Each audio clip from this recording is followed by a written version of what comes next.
খাচ্ছ? টোস্ট।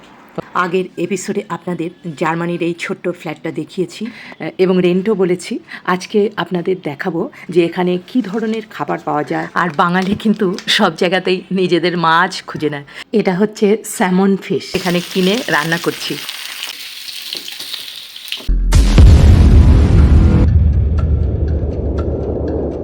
জার্মানিতে ব্রেড অনেক রকমের পাওয়া যায়। এই ব্রেডটাতে কিন্তু কর্ন দেওয়া রয়েছে, এরকম ভ্যারাইটিস টাইপের পাবেন। আর প্রত্যেক দিনই কিন্তু ফ্রেশ পাউরুটি এখানে পাবেন। আমি আজকে স্যান্ডউইচের মতো করব বলে এখানে অনেক কিছু কুচি করে নিয়েছি। গাজর, টমেটো, পেঁয়াজ কুচি, লঙ্কা কুচি। আচ্ছা জানেন তো, এখানে কিন্তু লঙ্কা পাওয়া যায় না। লঙ্কায় যে এনেছি এটা অনেক দূর থেকে একটা দোকানেই শুধুমাত্র পাওয়া যায়, সেখান থেকে কিনে এনেছি। এখানকার লোকেরা কিন্তু একদমই কাঁচা লঙ্কা আমরা যেটা খাই সেটা কিন্তু খায় না। এর মধ্যে একটু অ্যাভোকাডো দেবো। অ্যাভোকাডোটা খেতেও ভালো লাগে, আবার বেশ হেলদিও। আর জার্মানিতে এই সব ডেইলি নিডসের সব জিনিসপত্রই কিন্তু সুপার মার্কেট থেকে কিনতে হয়। এখানে খোলা বাজার বলে কিছু হয় না, সব মল থেকেই কিনে আনতে হয়। পাশেই আলদি বলে একটি সুপার মার্কেট রয়েছে, আমরা সেখান থেকেই এগুলো সব কিনে এনেছি। আরও ব্যাপার হচ্ছে, এই যে সপ্তাহের প্রতিটি দিন এই আলদি খোলা থাকলেও রবিবারে কিন্তু খোলা পাবেন না। মানে রবিবারে সব সুপার মার্কেটই বন্ধ থাকে এখানে। এই জার্মানি বলুন বা ইউরোপের অন্যান্য জায়গায় বলুন, এখানে টিকে থাকতে হলে একদিকে যেমন ঠিকঠাক আপনাকে ইনকাম করতে হবে, আবার নিজের সমস্ত কাজ নিজেই করতে হবে। আমাদের এখানকার মতো প্রতিদিনের কাজের জন্য যে হেল্পার রাখার ব্যাপার, সেটা কিন্তু এখানে নেই। রান্না বলুন, ঘর পরিষ্কার রাখা বলুন, সব কিছুই নিজেরাই করে থাকেন এখানকার মানুষ। এর আগে একদিন আমরা ট্রেকিং করে আমি আর চিরঞ্জীব এখানকার এক ছোট্ট পাহাড়ের উপর গিয়েছিলাম। ভীষণ সুন্দর জায়গা, চারিদিকে খুব সুন্দর সুন্দর অনেক বাড়ি দেখলাম। মানে এত সুন্দর বাড়িগুলো যে কি বলবো। কিন্তু আমার একটা অভিজ্ঞতা বলছি, যেতে যেতে আমরা দেখলাম ওই বাড়ির ওনার এবং তার পরিবারের আরও দুজন সবাই মিলে বাড়ির ওয়াল প্লাস্টার করছে, রং করছে। ভাবুন তো, তারা কিন্তু কোটিপতি, মানে তারপরেও কিন্তু তারা নিজেদের কাজ নিজেরাই করছে। এটাই হচ্ছে ইউরোপ। এই জার্মানির মাটিতে আমরা যে কয়দিন থাকলাম তাতে এইটুকু বুঝেছি, এখানকার অধিকাংশ মানুষই ভীষণ ডিসিপ্লিনড আর অনেস্ট। রাস্তা দিয়ে কোনো মানুষ যখন ক্রস করে, অনেক আগেই জানেন গাড়িগুলো থেমে যায়। আবার হয়তো কোনো মহিলা বাচ্চা নিয়ে প্যারাম্বুলেটর নিয়ে বাস থেকে নামছে, পাশের লোক কিন্তু এগিয়ে গিয়ে তার হয়তো লাগেজটা নামিয়ে দিচ্ছে। এখানে পপুলেশন কম, তাই বাসে উঠবার সময় বেশিরভাগ সময় ফাঁকাই থাকে।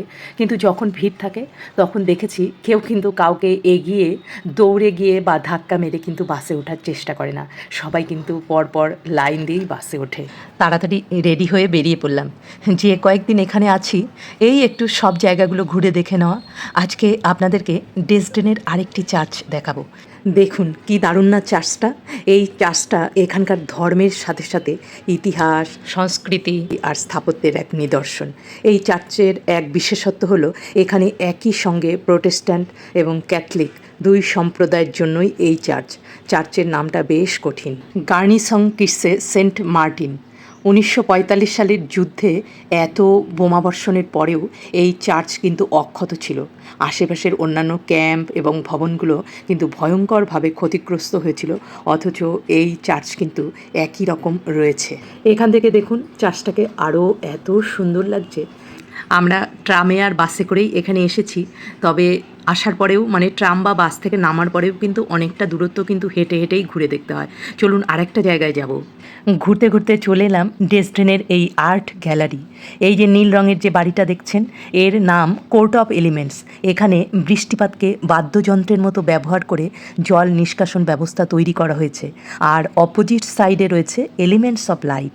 এই যে হলুদ রঙের ভবনটির সামনের দিকটা এরকম অ্যালুমিনিয়াম শিট দিয়ে সজ্জিত, যা আলোর উপাদানকে চিহ্নিত করছে। এখানে রয়েছে গ্যালারি, বুটিক, ক্যাফে আর স্টুডিও। এই পুরো এরিয়াটা সৃজনশীলতায় ভরপুর। এই দেখুন সামনে আলদি, আপনাদের যে একটু আগে বললাম আলদি সুপার মার্কেট। এখানে আমরা ঢুকে কিছু বাজার নিয়ে নিলাম। এই তো বাজার থেকে নিয়ে চলে এসেছি এই যে মাছ, স্যামন ফিশ। এই হচ্ছে এখানে অনেক রকম মাছই পাওয়া যায়, চিংড়ি পাওয়া যায়, বিভিন্ন রকমের সি ফিশ পাওয়া যায়। এটাও একটা সি ফিশ। তা স্যামন ফিশের অনেক নাম শুনেছি, হ্যাঁ, তাই আজকে স্যামন ফিশ খাবো বলে নিয়ে এসেছি।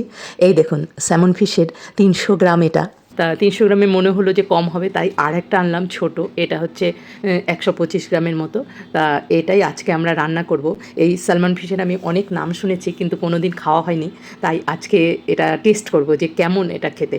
জানেন তো, এই স্যামন ফিশও অনেকটা ইলিশ মাছের মতো, মানে সমুদ্রে কয়েক বছর কাটানোর পর তারা কিন্তু আবার নদীতে ফিরে আসে ডিম পাড়ার জন্য, যেরকম আমরা ইলিশ মাছের ক্ষেত্রে শুনেছি, এক্ষেত্রেও কিন্তু তাই। টুকরো করে নিচ্ছি, কিন্তু আমি ভাবছি কিভাবে রান্না করব, সেটাই এখন মাথার মধ্যে ঘুরছে যে এটা তো কোনো দিন রান্না করিনি, জানিও না কিভাবে রান্না করতে হয়।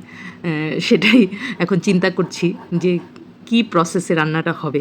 আপনারা যারা এই স্যামন ফিশ খেয়েছেন একটু বলবেন তো কিভাবে রান্না করতে হয়। শুনেছি এই মাছে প্রচুর ওমেগা 3 ফ্যাটি অ্যাসিড রয়েছে, মানে যেটা আমাদের হৃদরোগ প্রতিরোধে সাহায্য করে। আর প্রোটিন তো রয়েইছে, এছাড়া এর মধ্যে ভিটামিন ডি, ভিটামিন B12 এগুলো তো আছেই। হাড় এবং ত্বক, ইমিউনিটির জন্যও খুব ভালো। অ্যান্টিঅক্সিডেন্টও রয়েছে। এখানকার লোকেরা অবশ্য আমাদের মতো মাছের ঝোল ভাত খায় না, গ্রিল বা বেকড ফিশই খায়। জার্মানির মানুষেরা জানেন খুব নিয়ম মেনে চলেন, সময়ের মূল্য এরা খুব বোঝেন, প্রতিটি কাজ সময় মতো আর সঠিকভাবে করতে ভালোবাসেন। এখানকার মানুষজন মানে সব কাজকর্ম পরিকল্পনা করে করতেই ভালোবাসে, এমনকি ছোট ছোট ছুটি কিভাবে কাটাবে তাও তাদের সবার যেন আগের থেকে প্ল্যান করা থাকে। আজকে আমি মাছের ঝোলটা একটু সর্ষে আর পোস্ত দিয়ে করে নিলাম। আর জানেন তো, এই কয়দিন ঘুরে যা দেখেছি এখানে, সত্যি এখানকার মানুষ কিন্তু পরিবেশকে খুব গুরুত্ব দেন। রিসাইক্লিং, পাবলিক প্লেসে পরিষ্কার পরিচ্ছন্ন থাকা, শব্দ দূষণ এড়ানো, এগুলো নিয়ে তারা সত্যি খুব সচেতন। একটা বড় বাঁধাকপি কিনে এনেছিলাম, সেটারই প্রিপারেশন নিচ্ছি যে একটু একটা মানে সবজি একটা করে নেব। তা কেটে কুটে রেডি করে এই যে রান্না চাপিয়েও দিয়েছি। আজকে যে এই যে বাঁধাকপিটা রান্না করছি, এখানে এই বাঁধাকপিটা নিয়েছিল 1.5 ইউরোর মতো, মানে আমাদের ওখানকার প্রায় 150 টাকার মতো। রান্না করতে করতে আপনাদের থেকে একটু শুনে নেই, আপনারা কে কোথা থেকে ভিডিওটা দেখছেন অবশ্যই কমেন্টে জানাবেন, তাহলে আমাদের খুব ভালো লাগবে। ইউরোপ ট্যুরের এই এপিসোডগুলো আপনাদের কেমন লাগছে? যারা আমাদের চ্যানেলে নতুন, ইউরোপ ট্যুরের এক্সাইটিং সব এপিসোডের সাক্ষী হতে চ্যানেলটিকে সাবস্ক্রাইব করে রাখুন। Stay tune for the next. Bye bye.